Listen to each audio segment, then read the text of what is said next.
again, I'll call the cops on you. Nigga. Yeah, say it again. Call the cops. Say it again! You ain't that, buddy! Trust me! You ain't that! You ain't all that! You ain't that guy! Oh my God, I'm scared. You're a puss, and everybody knows it! That's why you said something! So shut your mouth! Shut your fucking... Got you on video, bitch! Shut up! Shut up! Shut up! You make me laugh. Shut up! You make me laugh. You make me sick! You make $0 a month, I make 20 grand, you make nothing! All those tattoos, but you're still a bitch! Still a bitch! Still a bitch! You ain't nothing! You ain't nothing! You're gonna be on Facebook tonight, buddy! You'll be on Facebook tonight, buddy! Pussy! Shut your mouth next time! Shut your mouth next time! Shut your mouth! Shut your mouth! Don't do this. You ain't nothing! Shut your mouth! Put... I'm here every day! Every day I'm here! Every day! I don't want to call the cops. Hey, I don't want to call the cops. We're following every single rule, but I know what she wants.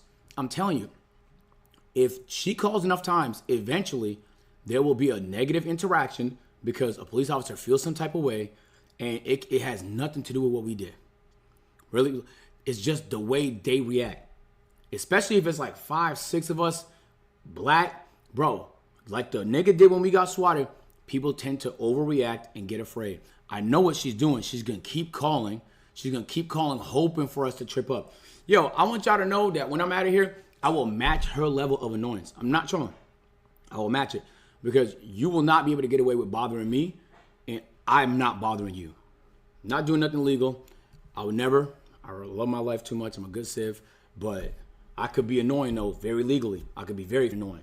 So watch yourself. If you're watching this, trust me, I'm not the you want problems with. I'm trying to be cool about this. Do that shit again and see what the happens. Like, I want to punch about it. Like, Charlemagne, whoever, the first that say something about this on a live interview getting packed out about this. By me, not by nobody, by me. Like, I want to, like, it's that type of time. You know what I'm saying? So, really, the whole energy going to change behind this shit. Like, I really been humble sitting in the back cooling. You know what I'm saying? But if I feel, I don't give a fuck if I just feel animosity from you. It's up. Like, no, like, you know what I'm saying? Like, I can't, like, if I feel that way, then you did something to make me feel that way.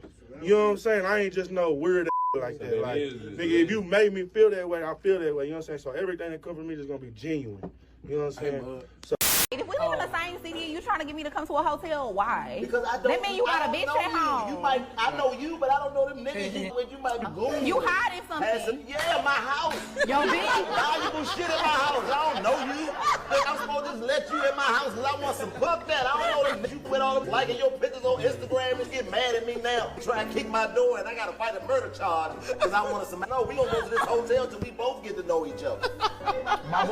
If I can't come to your house, you can't come to my house. What I look like? Put a finger down if you just had to fight a couple days ago in your own apartment because your boy bestie that you've been best friends with since childhood, his girlfriend comes over while you're sitting on the couch. She's jiggling the door handle trying to break into your apartment, didn't call you, didn't text you, didn't tell you she was coming. She comes over, jiggling the door handle trying to get in, and you open the door. She didn't know you were inside, and you're like, yo, what are you doing? Why are you trying to break into my apartment right now? Then she tells you some bullcrap excuse saying, oh, I forgot something when we all hung out earlier. I need to find it, saying every excuse in the book trying to get into your apartment. And then you tell her, well, just tell me what it looks like or what it is that you lost and I can look for it. And she says no, and then pushes you hard as hell trying to get into your apartment. And then y'all end up fighting in the doorway, neighbors here, trying to break us up, trying to break us apart, calling the cops, trying to figure out what's going on. And then she says, oh, and I'm pregnant. What? I thought I was going to find my boy best friend in your apartment trying to cheat on me with you. And you're like, are you delusional? We've been best friends since childhood. Why would we do that? And then turns out she's just highly emotional because she's pregnant. And then you actually find out a couple weeks later that she had been talking behind your boy best friend's back to her dad this whole time, and they've been sleeping together for months, and he didn't know. And she was also talking to a bunch of other people in the area, which he didn't know until he looked through her phone one day. And then he told me that he looked through her phone. He called me on FaceTime, showed me all the messages, showed me the pregnancy test through the messages with his dad. And then it turns out that she was just highly emotional and fighting her own demons, and she was, you know, messing around and feeling guilty about getting pregnant by his dad, and she didn't know what to do. So she came to fight you because she was jealous of something that was never happening. And now they're not together because she was pregnant by his dad, and his dad and him probably never going to talk again. And you knew that actually in a couple weeks he was thinking about proposing to her, but now that's never going to happen because, one, she's pregnant by his dad, and two, she's crazy as hell.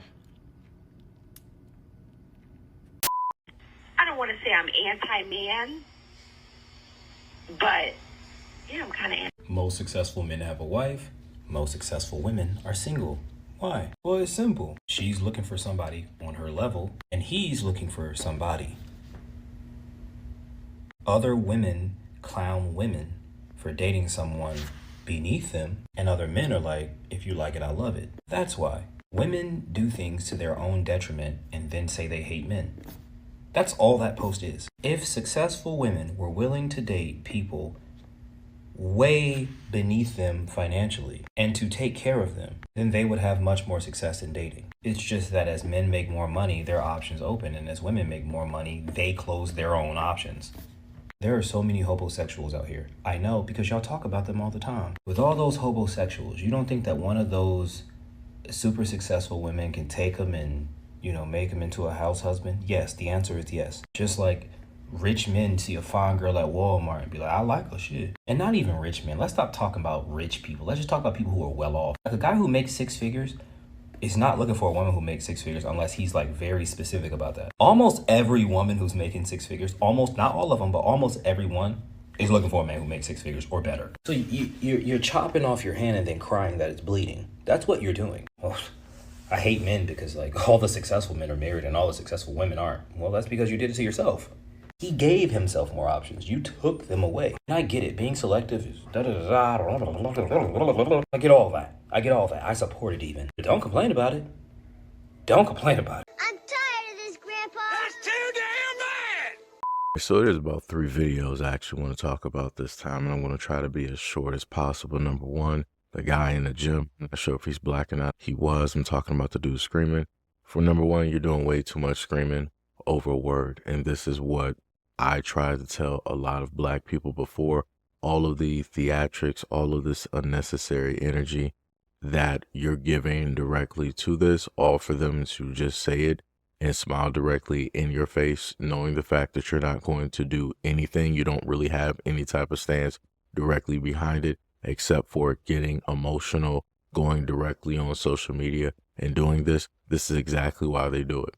Because at a moment in time, I told people before, during a certain point, you just had white people all over stating stuff on purpose just so that they can go viral on social media, start up a platform, or get all of these racists and whatnot to come directly towards their business. And that's exactly what was taking place. They were yet again finding another method in order to use black people to make money both off of them and also for themselves as well. Hand directly over fist.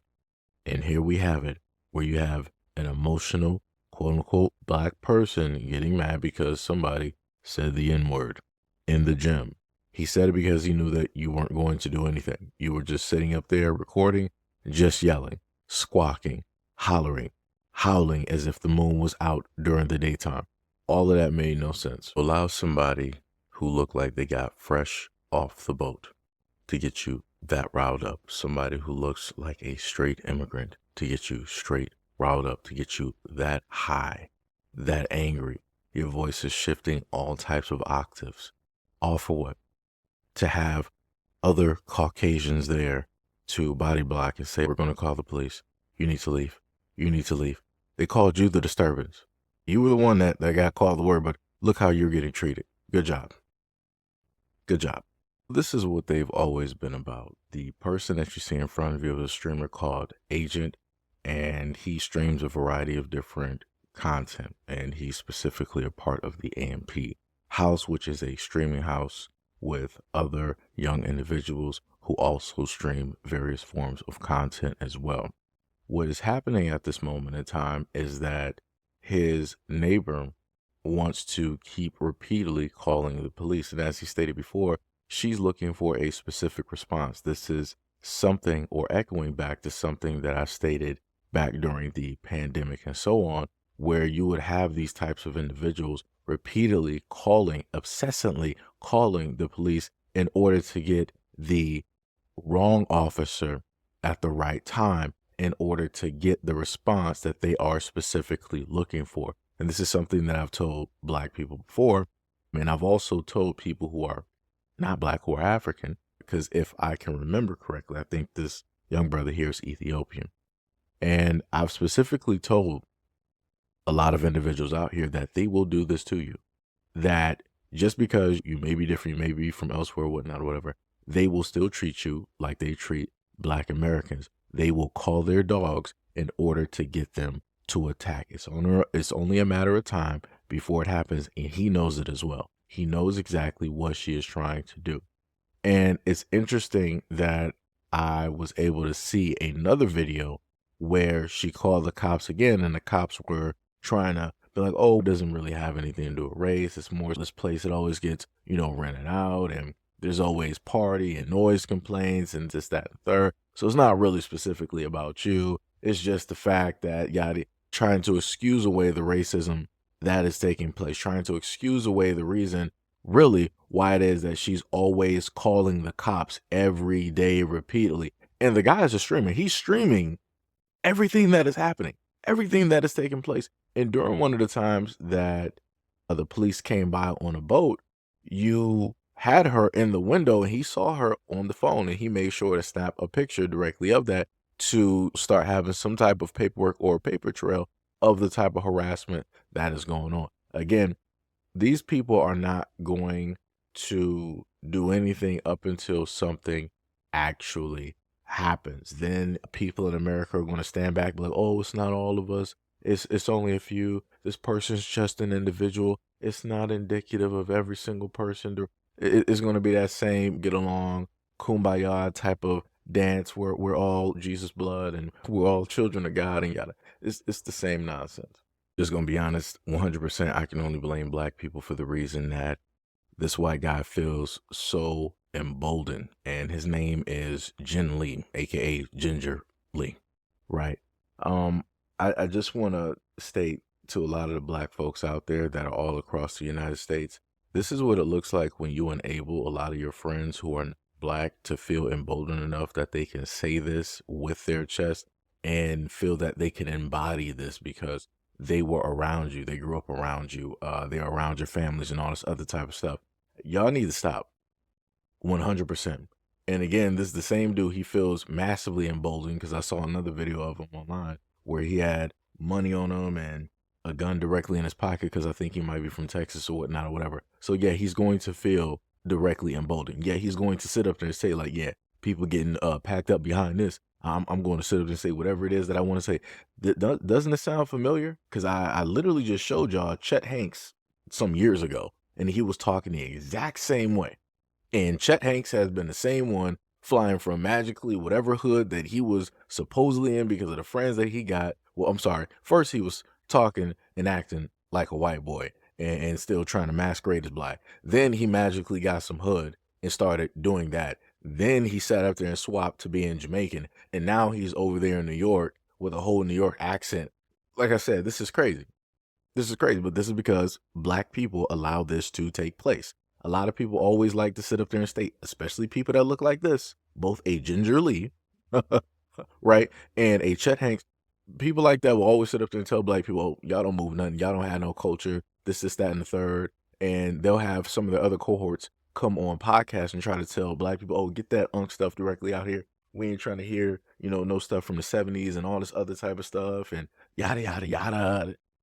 Like I said, y'all have emboldened them to the point where they feel that they can critique and say anything that they want about what it is that Black people have created and done. They feel emboldened enough that they can look at the music and say, like, yeah, we don't need that no more. Stop sampling that. Stop throwing this directly into the beats. Stop mixing like this. Stop looping. That's crazy to me. That's crazy to me. Because last time I checked, when I look at the Country Music Awards, you don't see black people moving around and telling white people what to do, how it is to do that music, how it is to sing and harmonize and all this. Nope, they're not allowing that. They still let black people know to this day, even though black people are the ones that started country music, they're letting black people know at this moment in time, you don't move nothing here. Y'all, this is not the BET Awards. This ain't this. This ain't that. Stay in your place. Country is not that. Isn't that what they told Beyonce? Isn't that why she, was getting snubbed and all this other type of stuff? Isn't this why white people are online when she came out, with her album? They were all, losing their minds and she's not country. This is not country. Oh, they're trying to blackify country.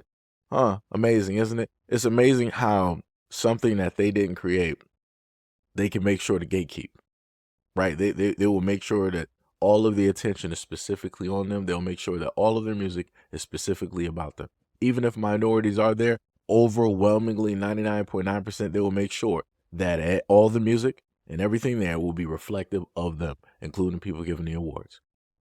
But when it deals with black people, though, when it deals with the culture, black people are like, oh no, we don't care how we've been treated in America. We don't care what's been going on. We're going to allow everybody in. We don't care how white people have treated us. We don't care how white people have talked down to us. We don't care how white people have took our lives and took our homes, made them into lakes and ponds. We don't care how they've burned everything down, how they still hold our history and burn down some of the rest of it, and they're hiding whatever little else they got left. We don't care about none of that. We're still going to allow them in. And this is why I keep repeating the same thing year after year. The greatest comment that I ever heard online some years ago was from a rapper by the name of Scarface. He said, give it 15 to 20 years and rap is going to be white. And I'm sitting up here and I'm looking, and he is correct. That man has not missed. And he said that years ago. Like I said, black people still to this day are still too far accepting. Because you're too far accepting, this is the type of treatment that you get. This is the type of people that you get. People who are disrespectful while talking and making money directly off of you because you still support them. Crazy work. But we all know that if it was somebody black getting online talking about black people and they were an artist, black people be real quick to sit up there and cancel them. They'll be real quick to let the AR or the managers or whoever know, we're not buying their album, we're not buying their single, boycott them on Spotify and Apple, unfollow them on IG or Twitter. We'll be real quick if it's somebody black. But when it's somebody white that looks like this, or Chet Hanks, silence. But anyways, let me know what you guys think about this video and everything that I stated in the comment description below. And as always, peace, love, and stay tuned for the next video.